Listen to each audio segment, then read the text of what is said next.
The film begins in a small house where a girl is sleeping deeply. Suddenly, she hears some strange and terrifying noises. Gathering her courage, she follows the sound and realizes it's coming from her parents' bedroom. The door is half open. The girl slowly reaches out her hand, but just then, her mother opens the door and stops her, telling her not to look inside.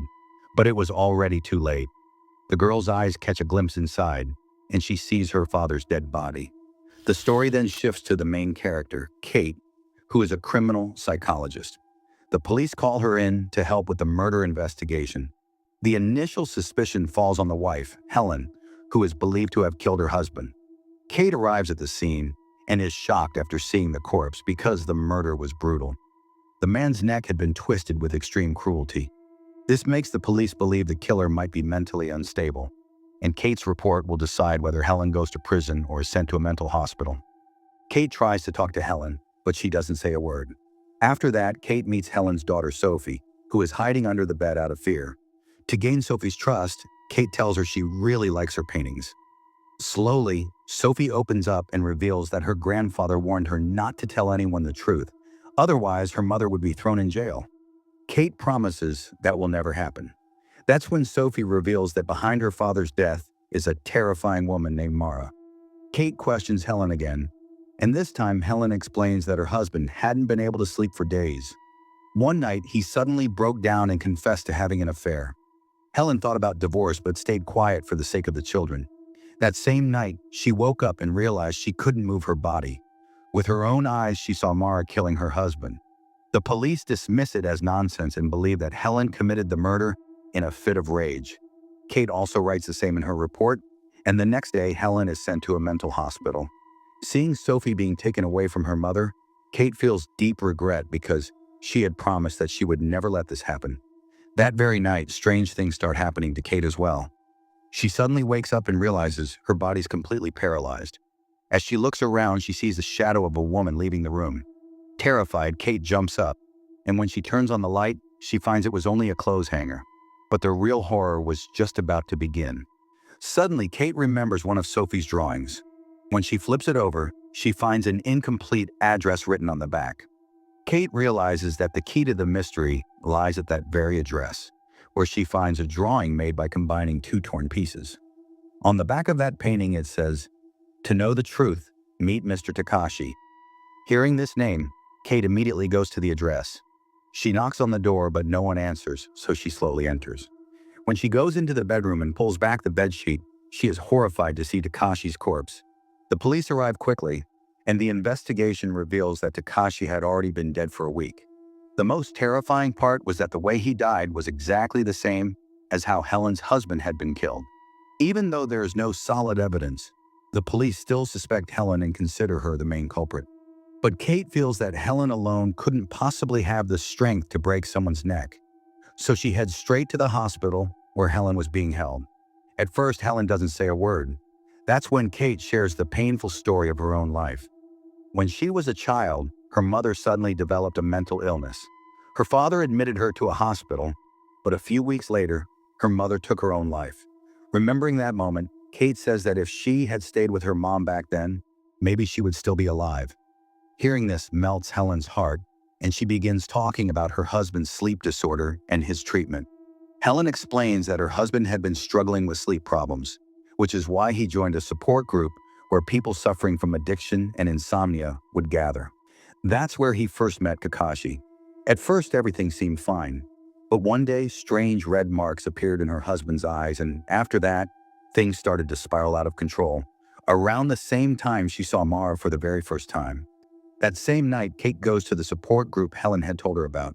There, the doctor explains that because of sleep disturbances, people often experience sleep paralysis when the body can't move, but the mind is still awake. Sometimes this comes with terrifying hallucinations, which people often mistake for ghosts or evil spirits pressing down on them. Meanwhile, the patients begin sharing their stories. Suddenly, a man wearing dark sunglasses says he feels like some evil spirit is constantly watching him.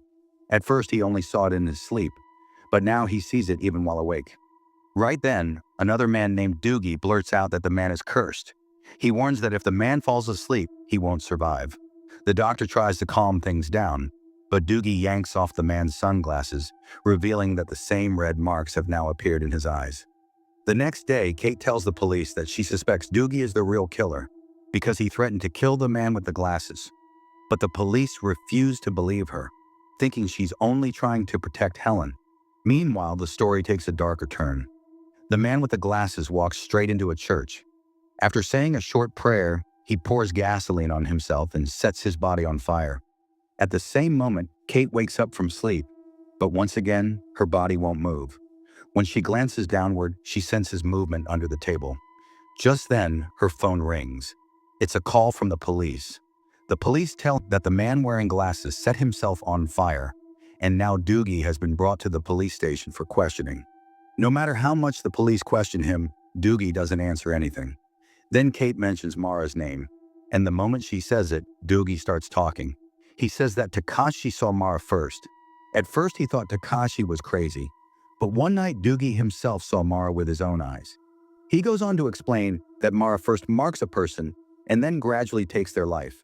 The police still believe Doogie was the real criminal, but because there was no evidence, they had to release him. Suspicion now pointed at Doogie, so the police ordered Helen to be sent back home. Seeing Helen, Kate is reminded of little Sophie and feels even guiltier. She resolves that she will find the truth no matter what. That night, Kate sits alone in her room. She falls asleep inside a flood of guilty thoughts and doesn't notice when she actually drifts off. Suddenly, she wakes and sees a woman slowly approaching her. Just as the woman is about to reach Kate, Kate's body begins to shake again. She rips the curtain open, but there's no one there. At first, she thinks it must have been a hallucination, but when she looks at herself in the mirror, she sees the same red mark in her eye. To learn the truth, Kate sneaks into the police office.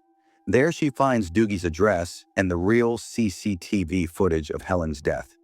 The video clearly shows an invisible force snapping Helen's neck, and beside her, a black shadow standing nearby. To understand the mystery, Kate goes straight to Doogie's house. Doogie tells her that Mara attacks people in 4 stages. First, the person becomes paralyzed in sleep and sees Mara. Second, a red mark appears in the eyes. Third, Mara begins to touch the victim's body. And fourth, even when awake, the person continues to see Mara, and the next time they sleep, their death is sealed. Doogie says Mara only attacks during deep sleep, so he sets an alarm every 20 minutes so he can't fall asleep. But Kate thinks his story is just a mental delusion. Hearing that, Doogie grows furious and says that if they don't discover the connections between the people Mara has chosen, both of them are certain to die. Kate, frightened, runs away from there. As she leaves, Doogie warns her not to fall asleep under any circumstances, but Kate ignores him and goes home, where she falls asleep. As soon as midnight strikes, her body becomes paralyzed again, and she sees Mara standing in the room. This was the 3rd stage Doogie had warned her about. The next morning, Kate gets a call from Doogie. He tells her that he accidentally overslept during the night and has now reached the 4th stage. Mara appears to him all the time now, and he begs Kate for help to save his life. But in order to stay awake, he chose the scariest method. He picked up a pair of scissors and brought them close to his eyelids. Kate arrived just in time and admitted him straight to a volunteer hospital. The doctors shifted him into a room filled with cameras so that any disturbance could be caught immediately. They gave him medicine to put him to sleep. Before dozing off, Doogie confessed his past mistake to Kate. Back when he was in the army, an innocent girl was killed by his bullet. That guilt had always weighed heavily on his heart. A little while later, Kate also fell asleep on the couch. Suddenly, commotion broke out in the monitoring room. The cameras showed the mysterious spirit, Mara, standing right beside Doogie's bed. By the time the doctors rushed inside, Doogie had already taken his last breath. But Mara didn't stop there. She began strangling Kate.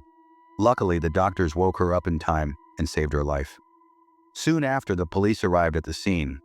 When the doctors showed the camera recordings, everyone was shocked. This was something beyond science. Just then, news arrived that Sophie had also been admitted to the hospital.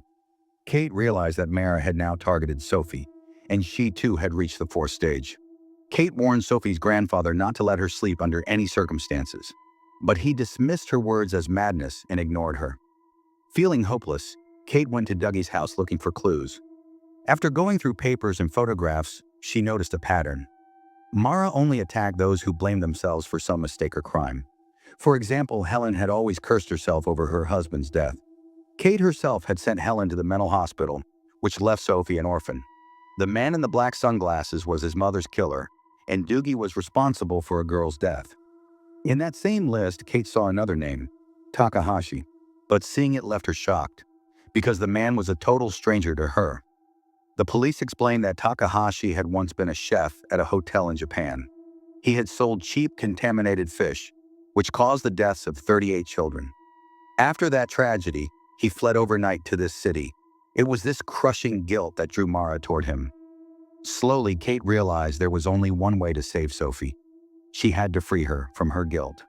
Just then, the police reminded Kate that she had promised Sophie she would never leave her alone. But Kate had failed to keep that promise.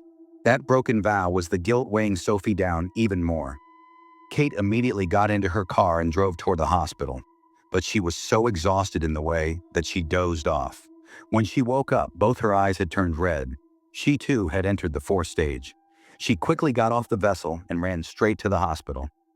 But when she glanced back, Mara was standing right behind her. Her heart pounded in fear, but Kate didn't give up. She sprinted to Sophie's room. The moment she entered, the light suddenly went out, and Sophie froze, as if her soul had been bound. Mara began moving toward her slowly. Kate shouted Sophie's name with all her strength. At the very moment Mara was about to grab her, she suddenly vanished. In truth, Sophie had finally let go of the weight in her heart. She had forgiven Kate. Seeing Sophie safe, Kate collapsed into a chair and fell asleep from exhaustion. In the morning, the police woke her up. Smiling, Kate turned toward Sophie and greeted her. But then Sophie turned around. Her eyes were now completely black. In a cold voice, she said, "I may have forgiven you, but my mother never will." At that very moment, Helen appeared in the room. The police and her companions gasped, pointing toward Kate. The truth was, Kate had never freed herself from her guilt about Helen. The very next moment, Kate jolted awake in shock. But it wasn't a dream. Mara was slowly advancing toward her. And this is where the story teaches us a bitter truth. The weight of sin doesn't just haunt a person, it can sometimes become the very reason for their destruction. Let me know your thoughts. Also subscribe to this channel for more horror stories like this.